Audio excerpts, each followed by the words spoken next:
നമസ്കാരം. ആശ്രവാസ്തുവിലേക്ക് സ്വാഗതം.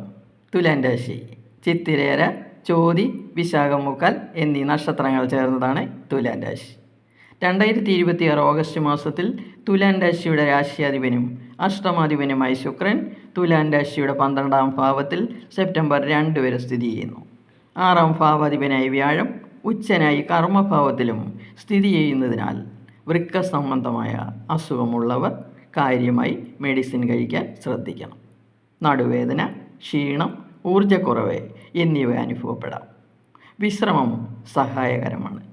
5ാം ഭാവാധിപനായ ശനി 6ാം ഭാവത്തിൽ ഉച്ചനായ വ്യാഴത്തിൻ്റെ ദൃഷ്ടിയിൽ സ്ഥിതി ചെയ്യുന്നതുകൊണ്ട് വിദ്യാർത്ഥികൾക്ക് ആദ്യം ഒരു ഉന്മേഷക്കുറവുണ്ടാകുമെങ്കിലും പിന്നീട് വലിയ പുരോഗതി ഉണ്ടാകും.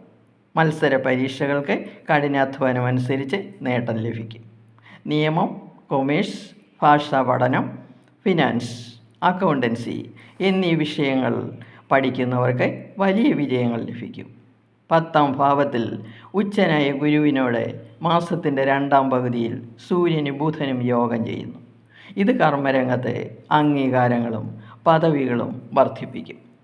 പൂർത്തീകരിക്കാതെ കിടന്ന തൊഴിൽ പൂർത്തീകരിക്കാൻ കഴിയും. പുതിയ ഉത്തരവാദിത്തങ്ങൾ ഏറ്റെടുക്കേണ്ടി വരും. ഏതു പ്രവർത്തനങ്ങൾക്കും മേലുദ്യോഗസ്ഥരുടെ പിന്തുണ ലഭിക്കും. ഭരണപരവും മാനേജ്മെൻറ്റ് സംബന്ധവുമായ ജോലികൾ, ധനകാര്യ മേഖല, സാങ്കേതിക മേഖല, സർക്കാരുമായി ബന്ധപ്പെട്ട ജോലികൾ, ഗവേഷണം, വിശകലനം, ദീർഘകാല പദ്ധതികൾ ഇവയിലെല്ലാം പ്രവർത്തിക്കുന്നവർക്ക് അനുകൂല സാഹചര്യമാണ്. 7ാം ഭാവാധിപനായ ചൊവ്വ ഓഗസ്റ്റ് 2 മുതൽ ഭാഗ്യഭാവത്തിൽ സ്ഥിതി ചെയ്യുന്നു. ഇത് ബിസിനസ് രംഗത്ത് മുന്നേറ്റം നൽകുന്നു. മൊത്തക്കച്ചവടത്തിൽ ലാഭം വർദ്ധിക്കും. ഉത്സാഹപൂർവ്വം തൊഴിൽ ചെയ്യാൻ കഴിയും. പുതിയ പങ്കാളിത്തങ്ങൾ തുടങ്ങുന്നതിന് മുമ്പ് രേഖകൾ വ്യക്തമായി പരിശോധിക്കണം.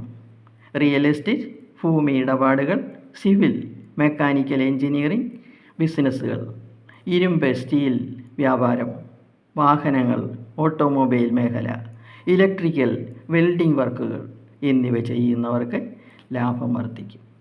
5ാം ഭാവാധിപനായ ശനി 6ാം ഭാവത്തിൽ സ്ഥിതി ചെയ്യുകയും 5ൽ സർപ്പൻ്റെ സ്ഥിതി ഉണ്ടാകുകയും ചെയ്യുന്നതിനാൽ പ്രണയിക്കുന്നവർക്ക് തമ്മിൽ അഭിപ്രായ വ്യത്യാസങ്ങൾ ഉണ്ടാകാം.